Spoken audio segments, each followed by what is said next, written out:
நம் தேவனாகிய இயேசு கிறிஸ்துவினால் உங்களுக்கு கிருபையும் சமாதானமும் சந்தோஷமும் உண்டாவதாக.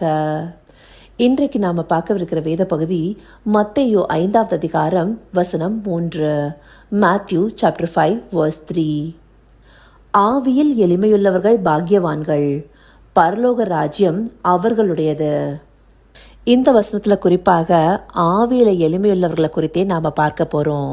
ஏன்னா பரலோக ராஜ்யம் அவர்களுடையதுன்னு சொல்லப்படும் போது அதற்கு நிறைய தகுதிகள் கூட உள்ளடங்கினதாக இருக்கும். குறிப்பா சொல்லணும்னா இந்த பகுதியிலேயே 10வது வசனத்துல நீதியின் நிமித்தம் துன்பப்படுகிறவர்கள் பாக்கியவான்கள், பரலோக ராஜ்யம் அவர்களுடையதுன்னு சொல்லப்பட்டிருக்கு.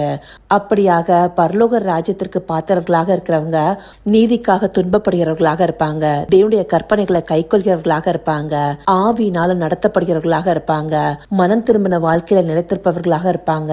இப்படியான தகுதிகள் உள்ளவர்கள் எல்லாம் பரலோக ராஜ்யத்தை சுதந்திரிக்க கூடியவர்களாக இருப்பாங்க. அதுல நாம குறிப்பா ஆவியில எளிமையுள்ளவர்களை குறித்து பார்க்க போறோம். ஏன்னா இந்த நாட்கள்ல ஆவி ஆத்மா சரீரத்தை குறித்து நம்ம அநேக பகுதிகளை பார்க்கிறோம்.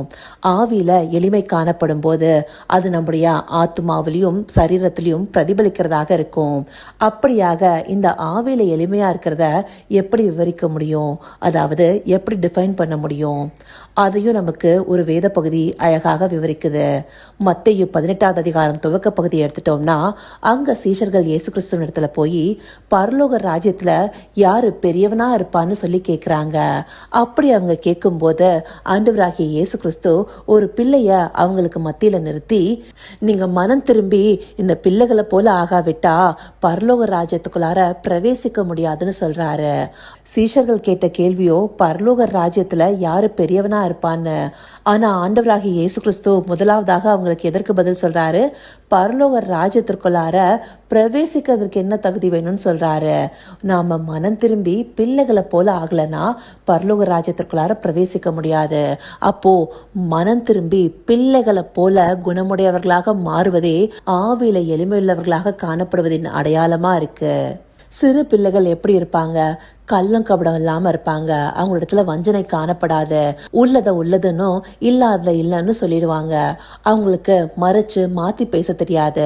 யாராவது அவங்க இடத்துல கடினமா நடந்து கொண்டா கூட அதை மறந்து மறுபடியும் அவங்க இடத்துல அன்பு காட்டுவாங்க. இப்படியாக பிள்ளைகளுடைய அநேக குணநலன்கள் ஆவியில் இருக்கிற எளிமையை காண்பிக்கிறதாக இருக்கு. அந்தப்படியான குணநலன்கள் நாம மனம் திரும்பும் போது காணப்படணும். அதுவே ஆவியில எளிமையா இருக்கிறத காண்பிக்குது. இந்த மத்தேயு 18வது அதிகாரத்துல மேற்படியா சீஷர்கள் கேட்ட கேள்விக்கு ஆண்டவராகிய இயேசு கிறிஸ்து இரண்டாவதா ஒன்னு சொல்றாரு. அதுவே பரலோக ராஜ்யத்துல யார் பெரியவனா இருக்கிறாங்கிறதுக்கான பதிலா இருக்கு. அப்படி 4வது வசனத்துல பார்த்தோம்னா, ஆகையால் இந்த பிள்ளையை போல தன்னை தாழ்த்துகிறவன் எவனோ அவனே பரலோக ராஜ்யத்தில் பெரியவனா இருப்பான். அப்போ பிள்ளைகளை போல ஆவியில எளிமையுள்ளவர்களாக காணப்படுவதற்கான முக்கியமான குணநலனா என்ன காண்பிக்கப்பட்டிருக்கு? தாழ்மையின் குணம். அதனாலேயே இந்த பிள்ளையை போல தாழ்த்துகிறவன் எவனோன்னு சொல்லி ஆண்டவராகிய இயேசு கிறிஸ்து சொல்லியிருக்கிறாரு. பிள்ளைகளிடத்துல காணப்படுகிற ஒரு முக்கியமான குணம், அவங்க தாழ்மையின் குணத்தோட இருப்பாங்க. பிள்ளைகளுக்கு தன்னை குறித்த பெருமை பாராட்டி கொள்ள தெரியாது. பெரியவங்க அவங்களுக்கு சொல்லி கொடுத்தாலே ஒழிய அவங்க தன்னை தானே பெருமைப்படுத்தி கொள்ளவோ இல்ல தன்னை எந்த இடத்துலயும் ஒரு மேட்டமையா காண்பிக்கவோ மாட்டாங்க. இந்த பெருமையின் குணம் இருக்கிறதுனால தான் பெரியவங்க சில நேரங்கள்ல தன்னிடத்துல இருக்கிற தவற வெளிப்படையா ஒப்புக்கொள்ள கூட தயங்குறவர்களாக இருப்பாங்க. ஆனா பிள்ளைகளோ அவங்க செய்த தவறுக்கு தண்டனை கிடைக்குமோன்னு வேணா பயப்படுவாங்களே ஒழிய தன்னை மத்தவங்க தப்பா எடுத்துக்குவாங்க, தன்னை பத்தின பேர் என்னவாகுங்கிற கவலை அவங்களுக்குள்ள இருக்காது. அது பெருமையின் குணத்திற்கு ஏதுவாக இருக்கும் இல்லையா? அநேக நேரங்கள்ல வெளியரங்கமா காணப்படுகிற உடைகள்ல தாழ்மையை காண்பிக்கிறோம்.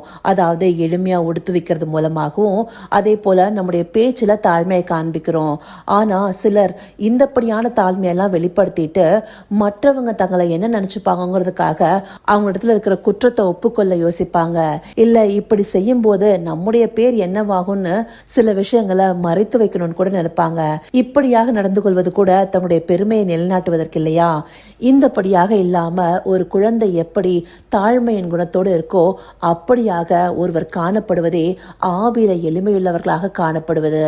இந்தப்படியாக ஆவியில எளிமையுள்ளவர்களாக காணப்படும் போது அது தானாகவே நம்முடைய ஆத்மாவிலையும் நம்முடைய சரீரத்திலையும் பிரதிபலிக்கிறதாக இருக்கும். அப்படி நாம் இருக்கும்போது தான் பரலோக ராஜ்யத்தை சுதந்திரிக்க முடியும். அப்படியான பிள்ளையின் குணங்களோட நாம காணப்படணும். ஆனா இந்த நாட்கள்ல பிள்ளைகளிடத்திலையும் மேட்டிமை குணத்தை புகுத்துகிறவர்களாக நிறைய பேர் நடந்து கொள்கிறாங்க. சிறு பிள்ளைகளுக்கும் சில தேவையில்லாத காரியங்களை சொல்லித்தராங்க. அப்படியாக சிறு பிள்ளைகளையும் மாற்றாத வண்ணம் நாம நடந்து கொள்ளணும். ஏன்னா இப்படியாக சிறு பிள்ளைகளை போல மனம் திரும்பினவர்களை இடர பண்ணவர்களுக்கே தேவன் ஐயோன்னு சொல்லியிருக்கிறாரு. அப்படி இருக்கும்போது சிறு பிள்ளைகளுக்கும் இப்படி தவறான காரியங்களை போதிக்கிறது எப்படியான ஒரு நிலைமையை கொண்டு வரும், அதை நம்ம நிதானிச்சு பார்க்கணும். இந்தப்படியாக தாழ்மையின் குணத்தோடும் வஞ்சனை இல்லாத பிள்ளையை போல ஆவியில எளிமையுள்ளவர்களாக இருக்க அவரை நோக்கி பார்ப்போமா? கர்த்தாவே, தேவாதி தேவனே, உமக்கே இந்த வேலை நன்றி செலுத்துகிறோம் ராஜா. அப்பா, ஆவியில எளிமையுள்ளவர்கள் பாக்கியவான்கள்னு சொல்லியிருக்கீங்க தகப்பனே. அந்தபடியாக ஆவியில் எளிமையுள்ளவர்களாக காணப்பட மனம் திரும்பி சிறு பிள்ளைகளை போல நாங்கள் மாறணுங்கிறத உங்களுடைய வேத பகுதிகள் மூலமாக காண்பிச்சிருக்கீங்க ராஜா.